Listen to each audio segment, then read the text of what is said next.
So what's your favorite Kanye beat? Yeah. Mine. Yeah. Your favorite Kanye beat? Ooh, favorite Kanye beat might be All of the Lights. Easy. Sick. Okay. Yeah. Welcome to Dealer's Choice. Honestly, if I could say one thing, I think everybody in the world needs to watch that visual album documentary just for human compassion, just forgiveness, support, just like a well-rounded project. Like, y'all really put together like some real art that could change the world. And honestly, I don't say that at all for anything. Yeah. After I watched that visual album documentary, I was like, everybody in the world needs to watch this. Yeah. How many cards do y'all do then? I do 7. Okay, 7. Okay. Okay. All right. So we found some common ground. We're not stacking colors. Yeah. That's wild. This game is going to go on forever. We can stack numbers. Stack numbers, I think, is fair. 5. To not stack numbers is crazy. Stack colors, that's a new one. Really? I've never heard that before. Well, what if I get a hand that's all one color and that's game? That if you shuffled it the right way, then that's not gonna happen. Color's green. Actually, okay, I have a green. Okay, so how did y'all meet? Me and Richie met in the law library at Soledad Prison, at CTF Prison in Soledad, California. Homie Talib had connected us. Basically, after he wrote the music in The Hole, about a year later, he transferred to the prison where I was. And I had just put out an album. I produced and recorded an album at that prison. So people on the yard knew me as a producer and was telling me, like, you got to hear this kid, 88. He raps, he sings. And I wasn't in no rush to hear him because everybody thinks they can rap and sing, you know? Yeah. But when Talib brought us together and I heard him, I was like, no, I want to work with this dude. I've been looking for an artist like this. And we immediately started recording and producing what became Songs from the Hole. Right. So after we recorded Songs from the Hole, the like original version inside, we knew we couldn't tour it. Usually an artist puts out an album, they tour, but I was serving life. So we thought about ways. These songs came to me visually, so we was like, what if we did a visual album? We was inspired by Beyonce's Lemonade. Nice. It was, you know, we had like smuggled it into the prison and like literally watched it and like held group discussions about it. Like, really?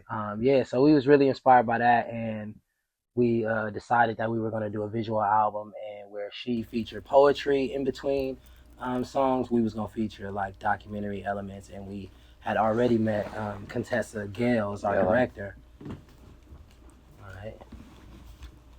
All right. You better stack some color. It look like you about to. Look, I want to. Wait, hold on. Pause in the story real quick. If I play this 8 and it's a blue 8, I could stack blues on top of that 8. You could. Oh, we out of here. Oh, if we could have been stacking colors, hold on. You said so. No. All right, now we know. All right, so we gonna play stacking colors then. I was a whole different game. Okay, I'm gonna throw this out though.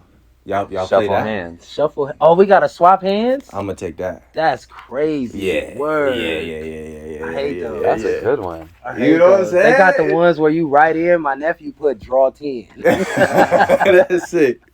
Wait, so how were y'all able to get music? It was how were we able to get music in? Get like music to listen to. So, Go ahead. In prison, you can order music from the package books, from like these catalogs. These companies that really exploit the hell out of incarcerated people and charge a lot of money. Let's do blue. Sorry. This is where things are like nuanced and complicated, because though these companies also exploit incarcerated people and our families and charge us an arm and a leg, sometimes the CDs were $40. Damn. But they're also our only way of getting music. So even for all the samples of the album, everything that you hear in the album came off CDs. Yeah. And I don't mean samples like we were taking blocks of music. We didn't do that, but like I needed an 808 for the original version of Betrayal. Right. And to get an 808, I had to find a CD with a song on it that had an 808 by itself. I actually took the 808 from Crown by Jay-Z on the 444 album. No, that was Holy Grail. On Holy Grail, yeah. So, yeah, that's how we got music in. And then, you know, the prison, they didn't realize that some deluxe albums also come with DVDs. Oh. And I'll just leave that at that. Okay then. Okay then. That's all right. Okay, so let's talk about some songs off the album. Let's talk about the production since we talk about samples and stuff. One of my favorite one is the Most Hunted Part 2. Yeah. It reminds me of Clips a little bit. Was that any inspiration? Yes. It was? Bro, yes. Okay, so we did the originals in prison. Okay. Then when 88 got out, we kept the vocals from the originals and we reproduced the beats, right? Okay. So on that song, we worked with this producer named Dylan Wiggins. Yeah. And Dylan is incredible. He knocked that beat out in one session. So we were in there, right? And he had this idea where he literally pulled up that song off of the Daytona album, the Pusha T album, where Kanye does those drums that are like, it's just real simple. Mm-hmm. And he was like, what if we did something like this for the drums over the piano sample? Yes, that was the exact reference. Okay. And honestly, I don't know if you knew that you were doing it, but even kind of your cadence was a little bit kind of like Clips. Like even like the ruggedness with which you were talking, which you were rapping, I was like, oh, okay, maybe this is Clips inspired. By Clips in my life for sure. That's really dope. Sure. I think my favorite song is probably Native Psalms. Wow. Yeah. Wow. That's not. I don't hear that. Really? Yeah. Really? That's a joint too. I like that. I really like that song, and even the imagery throughout like the visual album where you were like passing around the mail to people. I was like, this is really dope. What do people say their favorite song is? Usually it's like Still Grave. Still Grave. Letter to the Homies. Overwhelmed. It'd be like those, right? That's fire though. Yeah, I love Native Songs. Even Still Grave, the imagery of like the young boy walking into the jail cell, but then there's like a what's it called? A hearse? It's a hearse. Oh, an Overwhelmed. Yeah. It's Overwhelmed. That's an Overwhelmed. Well, I guess Still Grave opens with him in it. In the casket. In the casket. And he comes out. That's right. I was like, I have a lot of questions about it. Okay, sure. So you were in the 6x6 box for 2.5 months. Yeah. And so like the power of imagination and the power of like imagery, like for both of y'all actually, seeing that actually come to fruition into making the music and seeing the visual album and the whole documentary, like how fulfilling is that to see like y'all imagination come to life? It's just the process for me, just being inside during production and getting the like daily printouts. Like he would get the screenshots from the things that they shot that day, and just to be able to get those in the mail and see it and being in that process just felt like a blessing in and of itself. Then to come home and we finally have it complete, like that was enough. Like I could have been like, yo, I made a dope piece. Whether people saw it or not, it was enough. Obviously we wanted people to see it, so the extra like icing on the cake for it is just being able to now go into the communities that we come from and show this to people who are impacted by incarceration, impacted by serious violence, and really just be like, let's have a discussion about what we go through, and let's use this piece of art to do that. So that's like, it doesn't get more fulfilling than that. Yeah. I one of the things that I really enjoyed was your second verse on Wake Up. So like, yeah. So I have like a little quote, and tell me if I mess it up, but it was young, black, and angry, but they don't take me serious. Chopper lullabies are eerie. Are the eeriest. Sung by the soul so curious. The streets is for the fast and the furious. How do you spit? Yeah. Oh no. And even the horns in Wake Up from the production wise, like I really enjoyed that song. I think it might be those are real too. Yeah. I can tell when the instruments are like live instrumentation throughout. There's also like a little bit of a jazz influence throughout that whole album too. Jazz, absolutely.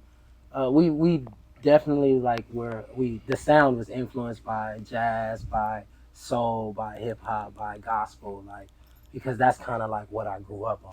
Those are the types of sounds I grew up on. So we definitely like infused it and tried to do something new with it too.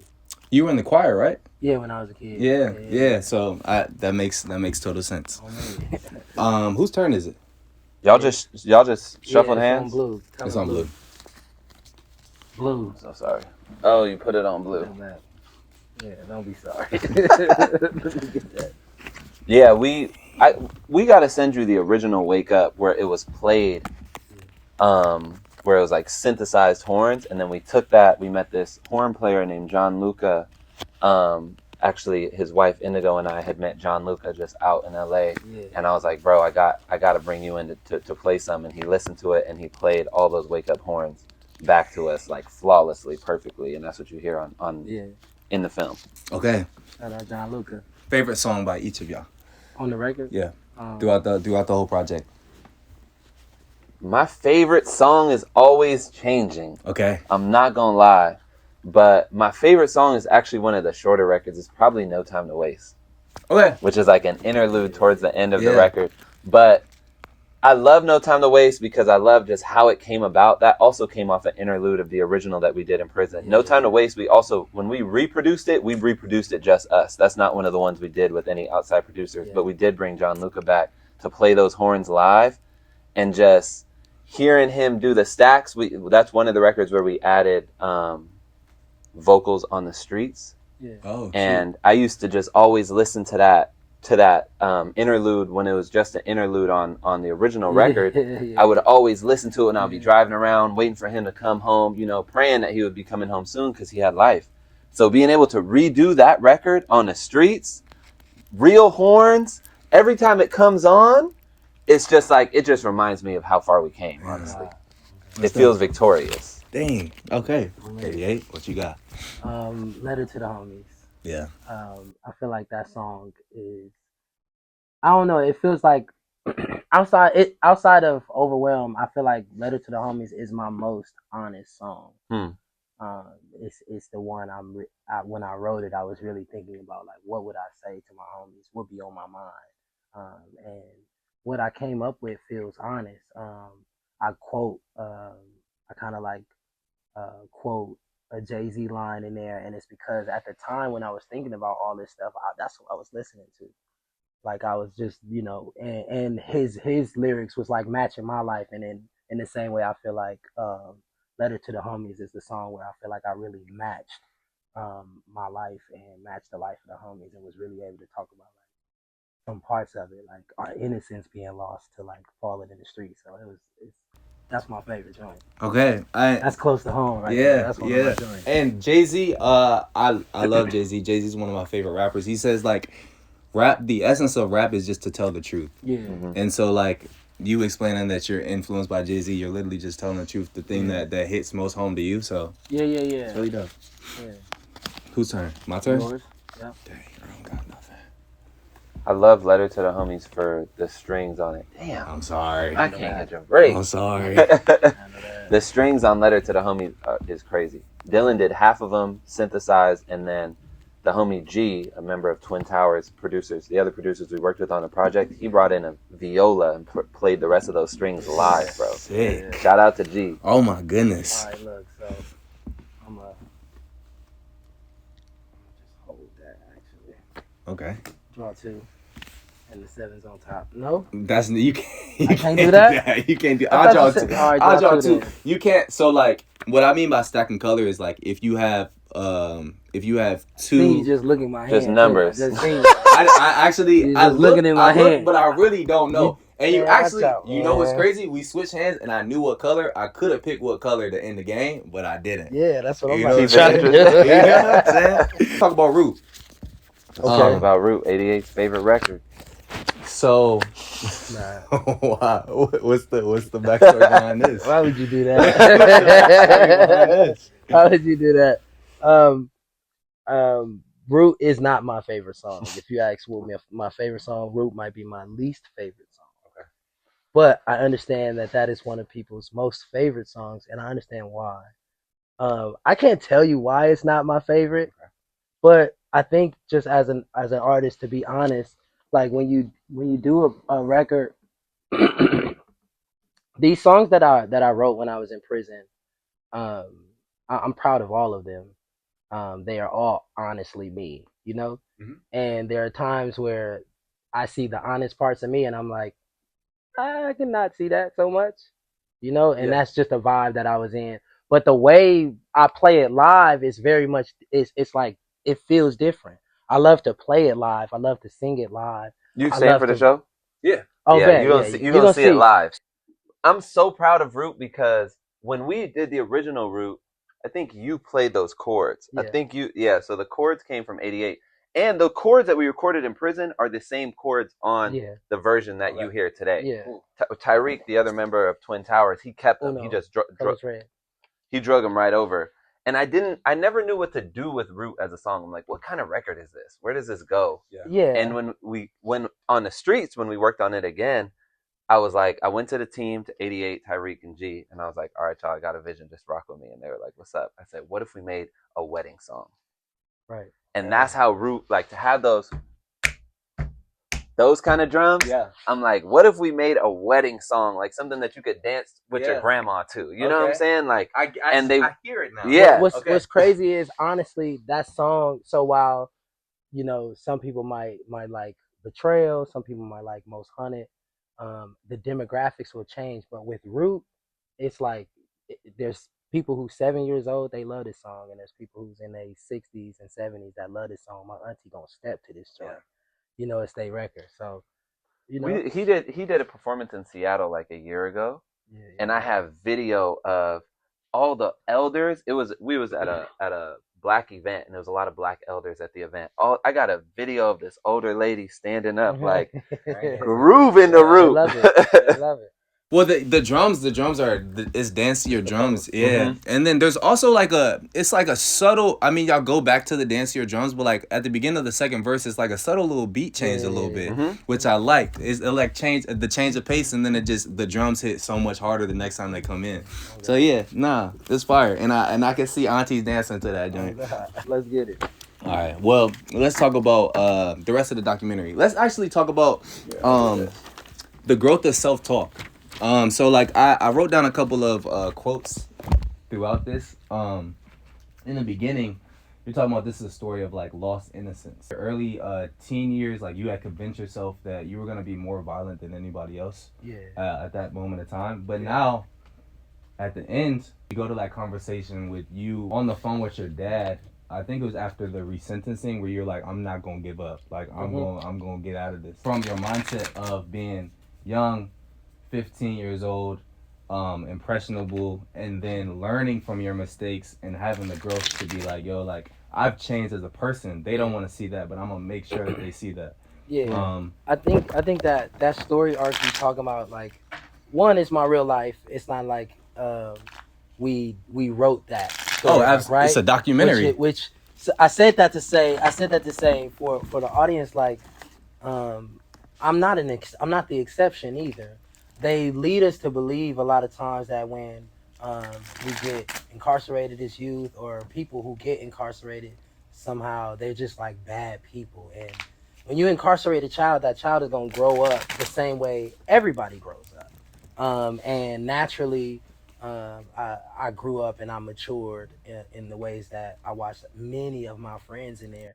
So the story arc that we were blessed to like bring to audiences in this film um, really represents like a lot of kids that I know, a lot of kids that I don't know who are incarcerated, a lot of them that we met just going around the country showing this film inside different prisons, different child prisons and adult prisons. Let's talk about the songs from the whole curriculum. Yeah, essentially the our curriculum.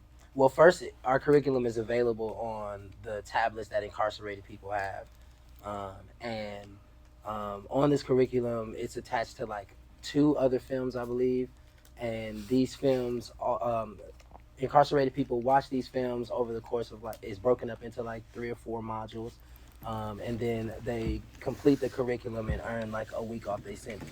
In our curriculum, what we talk about is building accountable community and how to um, build an integral way of living, while integrating a creative practice into your life. That creative practice can be writing music, it could be writing films, it could be gardening, it could be anything that allows you to set time aside to use your creativity and use that moment to process what's happening in your life, whether that be trauma or joy or anything. We got a one-page version of it, like on the film's website and all of our bios on Instagram, because, like, the way that we see it is, everybody wants to be the best version of themselves, right? Everybody, like, especially when you talk to children, children want to live a good life in a way that also allows every other living thing to live a good life. This system sets us against each other in a way where eventually we start seeing that as less important. Let's get them. Nah, you skip me. Yeah. We start seeing that as less important because we kind of got to survive at each other's expense. And the way that, and then that's what leads to street violence, policing, courts, all those things, you know? The police and prison system is kind of based on the idea that you have to scare people with violence into being quote unquote good people. But when we're in prison, that's not how we hold each other accountable. That's not, it's like, cause you in prison just like me. What you gonna do? You know what I'm saying? You gonna call the police? Like, we don't do that. So the way that we hold each other accountable is based on who you say you want to be. If you say you want to go home and I love you, I'm gonna hold you to doing the things that are gonna bring you home. Right. And that's what we see happen in the film. So that is what's at the heart of the curriculum, is that anybody can open up this page. It's called a collective healing plan. And it allows that person to then start making commitments to themselves for how they can live in integrity and ask their community to hold them to that. So they don't need cops and guns and militaries and prisons to scare them into being that. They already want to be that. They can ask their people to hold them to that. Damn, that's really dope. The way in which, like, the film is incorporated into that lesson is because we take real moments from the film to talk about specific moments of integrity, accountability, and things like that. Damn, that's fire. Hold on, I had a follow-up question to that. Actually, I watched one of your social media clips. I think I had said I stopped, quote unquote, fighting for social justice, and what I meant by that was, it's not like a fight, like I have to beat somebody else. Everybody's doing their best, but we can adopt beliefs where we think, in order for me to be good, I have to step on other people. And to release those beliefs, it actually requires a lot of care. It actually requires, like, showing somebody that they're safe and they don't have to move like that. And that doesn't mean we let people do us any kind of way or oppress us or harm us.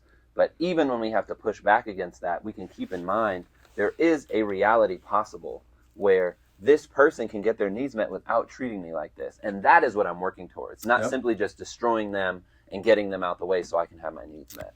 That's exactly what it was. And it was every moment is a step towards peace. And we are all members of a larger whole. That's exactly. Yeah. That's what's I would say that idea is what's at the heart of this film. And that's what's at the heart of our curriculum, and what drew me to working on this music and this film. One, because the music was good. Yeah. He was dope as an artist, but that's what I heard in the heart of what he was saying. And I don't want to give away the movie, but I think it shows in his actions as a person. And as I got to know his story, I was like, this is a story worth amplifying. Yeah, absolutely. And I in my questions, I was going back and forth on, like, if I want to talk about it, or if people, like, y'all need to watch. Just plain and simple. So yeah, we won't go too deep to spoil it. So yeah, we'll just talk about some other plot points. What we can say is, you've never seen a movie like this, and you've definitely never seen a movie that takes place in prison like this. And it's not about making people in prison look like scary monsters. It actually shows the shared humanity that we all have, whether we're in prison or not. Yeah, I mean, even what jumped out to me too was, I think there was a moment where you were talking about you were literally, like, rapping your raps, and the other inmates were giving you feedback.